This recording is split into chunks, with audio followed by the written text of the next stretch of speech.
그 말씀 보시겠습니다. 신약성경 마태복음 17장 말씀입니다. 신약성경 28면경에 있습니다. 마태복음 17장 1절로 8절까지 우리 한 절씩 교독하시겠습니다. 1절 말씀 제가 먼저 봉독합니다. 엿새 후에 예수께서 베드로와 야고보와 그의 형제 요한을 데리시고 따로 높은 산에 올라가셨더니 그들 앞에서 변형되사 그 얼굴이 해같이 빛나며 옷이 빛과 같이 휘어졌더라. 그때 모세와 엘리야가 예수와 더불어 말하는 것이 그들에게 보이거늘 베드로가 예수께 여쭈어 이르되 주여 우리가 여기 있는 것이 좋사오니 만일 주께서 원하시면 내가 여기서 초막 셋을 짓되 하나는 주님을 위하여 하나는 모세를 위하여 하나는 엘리야를 위하여 하리이다.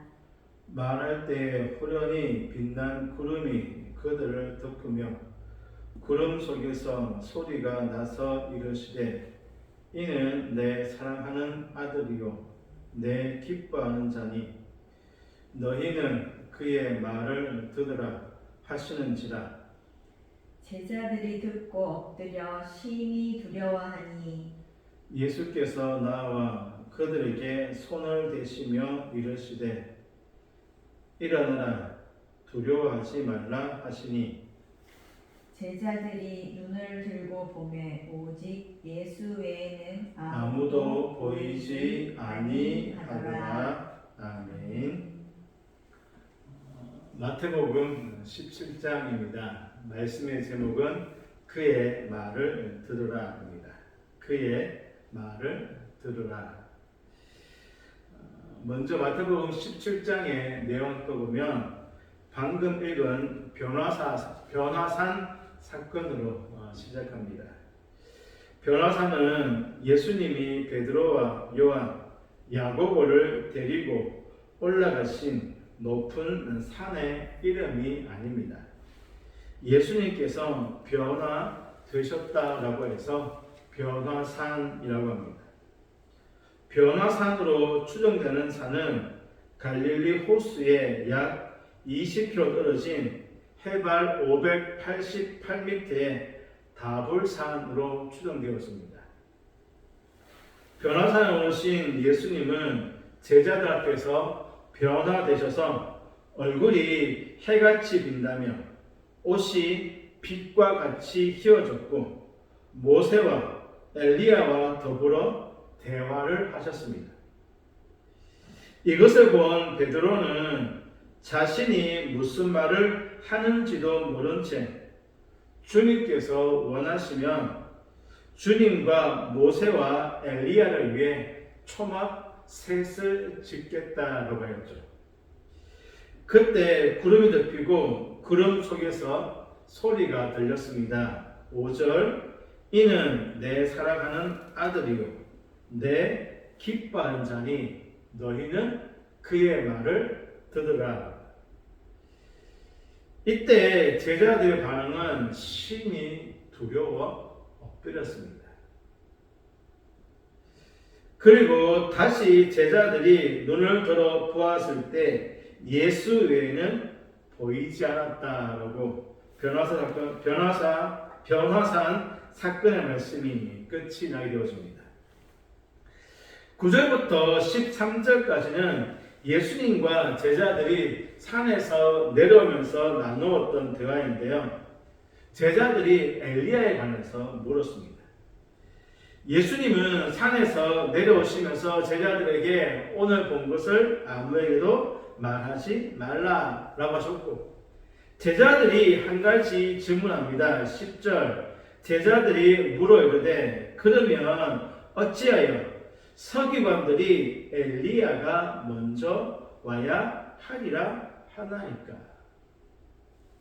말라기에 예언되어 있죠. 엘리야가 올 것이다. 서기관들은 메시아가 오기 전에 엘리야가 먼저 올 것이다 라고 하였습니다. 제자들이 왜 갑자기 엘리야에 관해서 물었을까요? 산에서 모세와 엘리야를 보았죠. 방금 자신들이 보았던 그 엘리야가 엘리야라면 엘리야가 오고 난 다음에 메시아가 오시니까 지금 함께 있는 예수님이 아닌 또 다른 메시아가 와야 합니다. 그렇죠? 엘리야가 오고 난 다음에 메시아가 오신다라고 말씀하셨으니까 방금 제자들이 변화산에서 엘리야를 보았습니다. 자기들이 본 엘리야가 다시 온다라고 약속되어진 엘리야라면 엘리야가 오고 난 다음에 메시아가 오신다라고 했으니까 지금 함께 있는 예수님이 아닌 또 다른 메시아가 와야 되는지 그것을 물어본 것입니다. 예수님은 제자들의 마음을 아시고 엘리야는 이미 왔다 갔다. 그가 누구죠? 세례 요한입니다. 세례 요한. 17장에 기록된 세 번째 사건은 귀신 들린 아이를 고치신 사건이죠. 예수님과 제자들이 산에 올라가 있는 동안 산 아래에 있던 다른 제자들에게는 참 곤란한 난처한 일이 발생했습니다. 한 아버지가 간질로 고생하는 아들을 데리고 왔죠.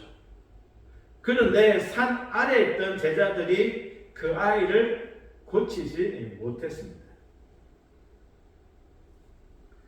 산에서 마태복음 10장 보면 예수님께서 제자들을 보내셨죠. 파송하셨습니다. 그때 병 고치는 능력을 주셨거든요. 그리고 파송받은 제자들이 파송받아서 병든 자들을 고쳤습니다. 그런데 이상하게도 오늘 이 간질하는 아이의 병만큼은 고칠 수가 없었습니다. 제자들 중에 아무도 고치지 못했죠. 산 아래에 9명 있었지만 9명 모두 실패했습니다. 산에서 내려오신 예수님은 제자들과 그 자리에 있던 백성들을 책망하셨죠. 17절 믿음이 없고 패역한 세대여 내가 얼마나 너희와 함께 있으며 얼마나 너희에게 참으리요 그를 이리로 데려오라. 믿음이 없다. 충격적이고 강한 어조로 제자들을 책망하셨습니다.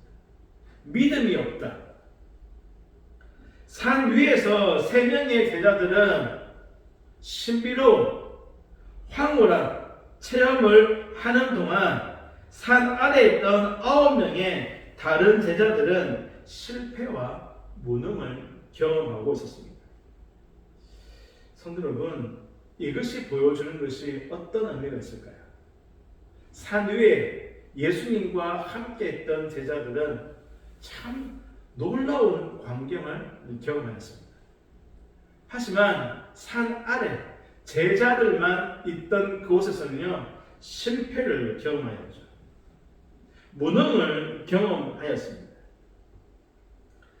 그러니까 예수님이 제자들과 함께 계실 때와 그렇지 않을 때, 제자들만 남겨졌을 때와 분명한 대조를 보이고 있다는 것입니다.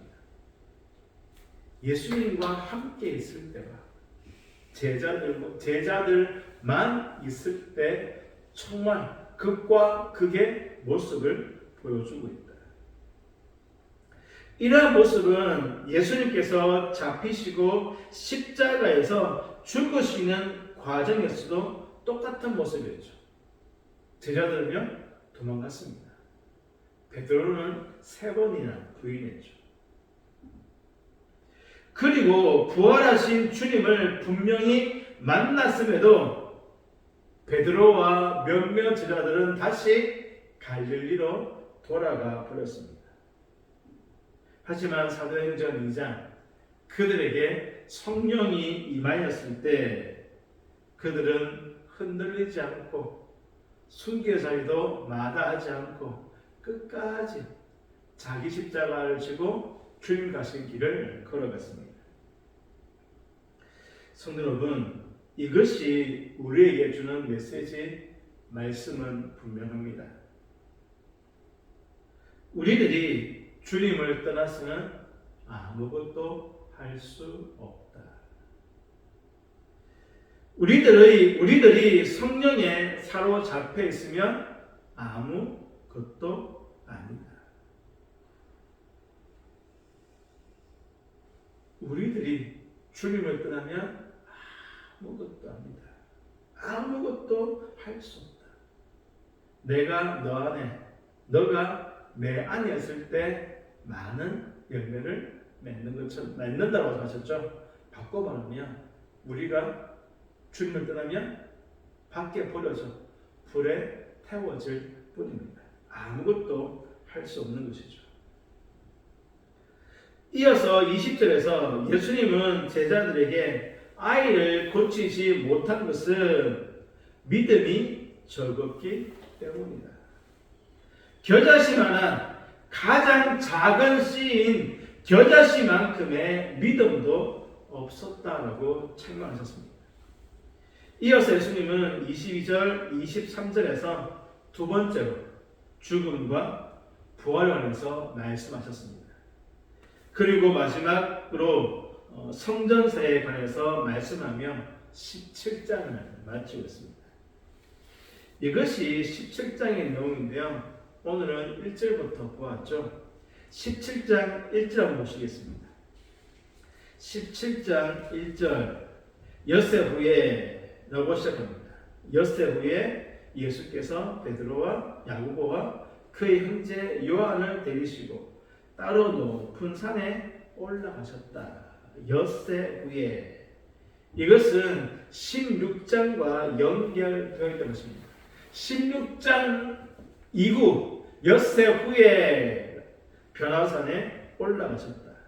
그러면 16장에서 무슨 일이 있었죠? 예수님은 베드로의 신앙 고백 이후에 처음으로 고난과 죽음과 그리고 부활에 관해서 말씀하셨죠. 그러시면서 누구든지 나를 따라오려거든 자기를 부인하고 자기 십자가를 지고 따라오라고 하셨습니다. 그리고 마지막으로 16장 28절에서 진실로 너희에게 이르노니 여기 서 있는 사람 중에 죽기 전에 인자가 그 왕권을 가지고 오는 것을 볼 자들도 있느니라. 16장 마지막 절인 28절에서 여기 서 있는 사람들 중에서 어떻게 해요? 인자가 왕권을 가지고 오는 것을 죽기 전에 볼 자가 있을 것이다. 그리고 엿새 후에 베드로와 야고보와 요한은 예수님의 이 말씀이 생각날 정도로 정말 영광스러운 주님의 모습을 변화산에서 보았죠. 더군다나 모세와 엘리야까지 보았으니까 얼마나 놀랍고 신비로운 장면입니까? 경험입니까? 그래서 베드로가 여기에 총각 셋을 짓자고 했죠. 그때 그들에게 구름이 덮이고 소리가 들려옵니다. 이는 내 사랑하는 아들이요 내 기뻐하는 자다. 그리고요 너희는 그의 말을 들으라. 무슨 말이죠? 예수의 말을 들으라 라고 하셨습니다. 17장 5절이죠. 중간쯤 보시면 이는 내 사랑하는 아들이요 내 기뻐하는 자니 너희는 그의 말을 들으라.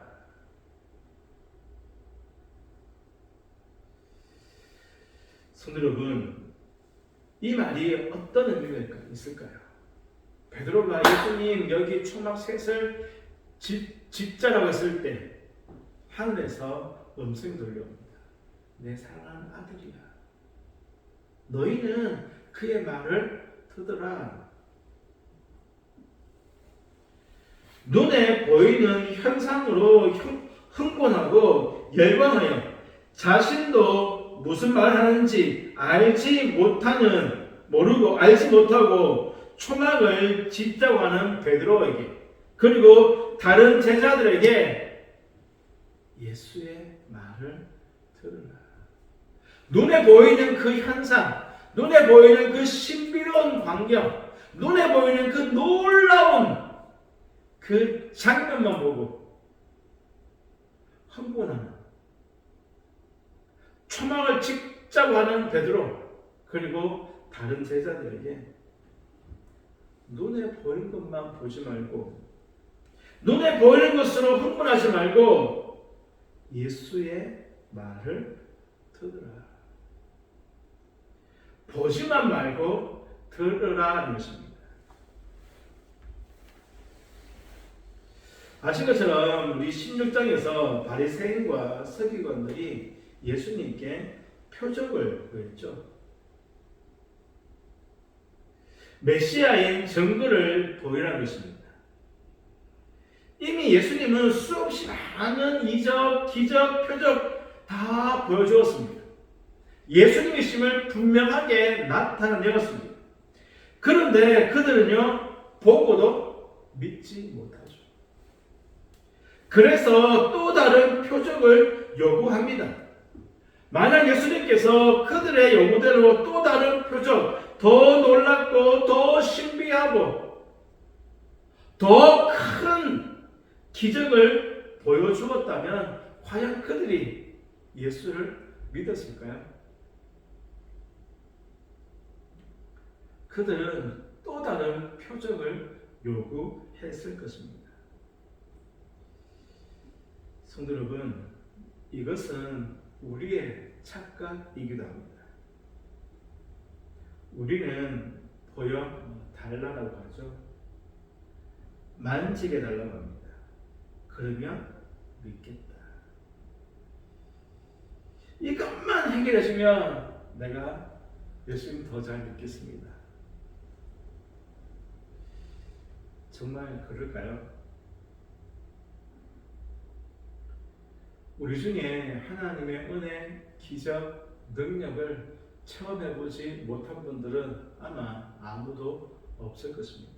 어떤 것이든 무엇이든 우리는 이미 하나님의 그 크신 은혜, 기적, 능력을 경험하고 맛보았습니다.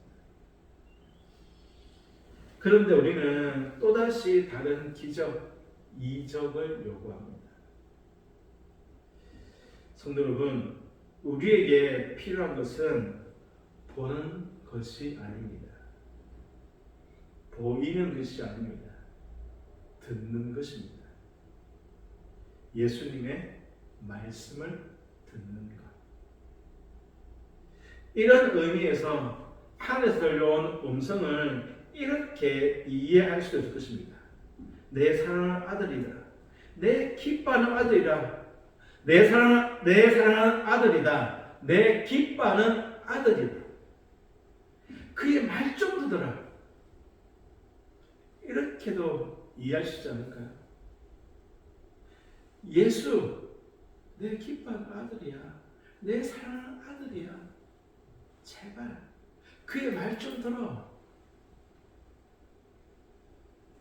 믿음은 들음에서 나옵니다.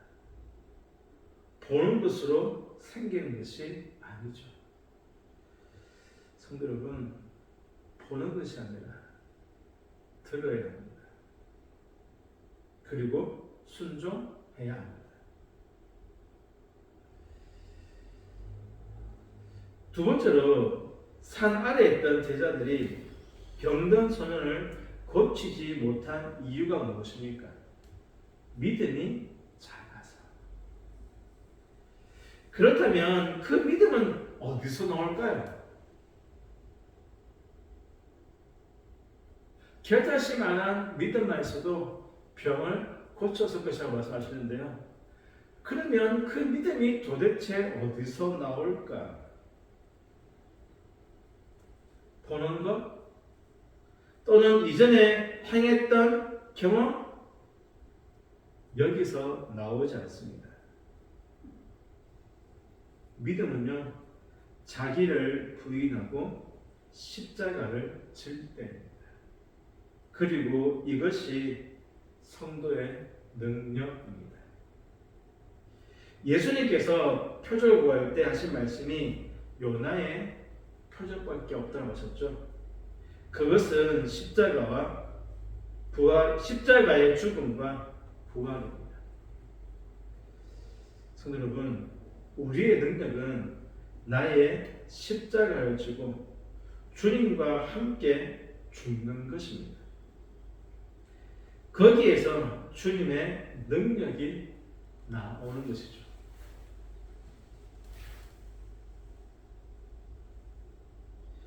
우리의 진정한 능력은 예수 안에서 죽는 것입니다.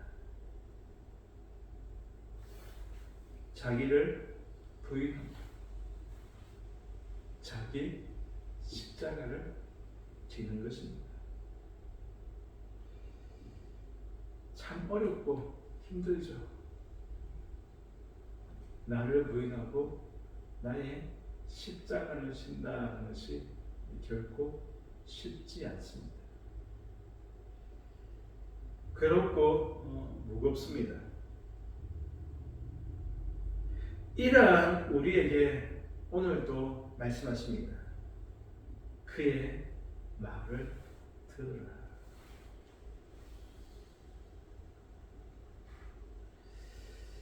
믿으라는 말이 아닐까요? 예수의 말을 믿으라. 나를 부인하고 나의 십자가를 지는 것도 예수님의 말씀을 들을 때, 말씀을 들을 때, 그 말씀 앞에 엎드릴 때,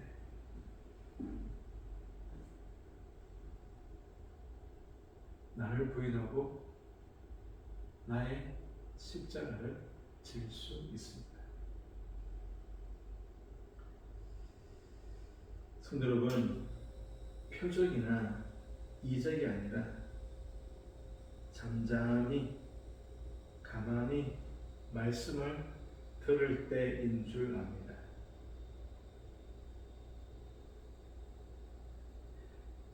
말씀이 내 안에 살아 역사할 때인 줄로 압니다.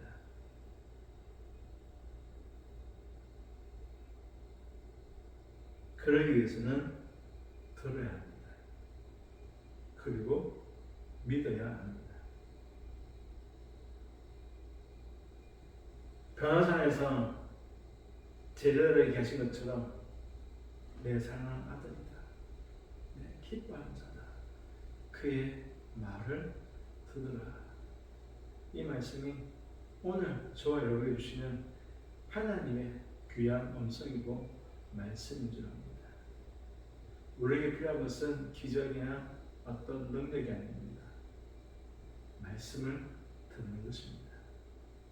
우리의 귀가 열려져서 말씀이 들려주고 말씀이 깨달아주고 그 앞에 엎드리고 그 말씀을 향해서 나를 부인하고 나의 십자가를 지고 주님 가신 그 길을 걸어가는 그 은혜, 그 능력으로 충만하시기를 주의 이름으로 축복합니다. 기도하시겠습니다. 하나님, 우리들도 참 많은 기적, 능력, 하나님의 어떤 일하심을 요구할 때가 많습니다. 이렇게 해주시면 내가 더 잘 믿겠다라고 맹세도 해봅니다. 하지만 정말 필요한 것은 어떤 이적, 능력, 체험이 아니라 말씀을 듣는 것인 줄로 압니다. 하나님, 말씀을 듣기 위해 잠잠히 주님 앞에 엎드리게 하시고 귀와 마음을 전적으로 하나님께 향하게 하여 주옵소서. 하나님, 우리에게 들을 귀를 주시고 듣게 하시고 그 말씀이 우리의 삶을 송두리째 바꾸며 그 말씀으로 인하여서 나를 부인하고 나의 십자가를 지고 주님 가신 그 길을 걸어가게 하여 주옵소서. 하나님, 성도님들 한 분 한 분 다 기억하여 주시고 가정들과 모든 직장 사업장 축복하여 주시고 자녀들 후손들 복 내려 주시고 특별히 아프신 분들 가운데 하늘의 능력으로 역사하여 주옵소서. 예수님의 이름으로 기도하옵나이다. 아멘.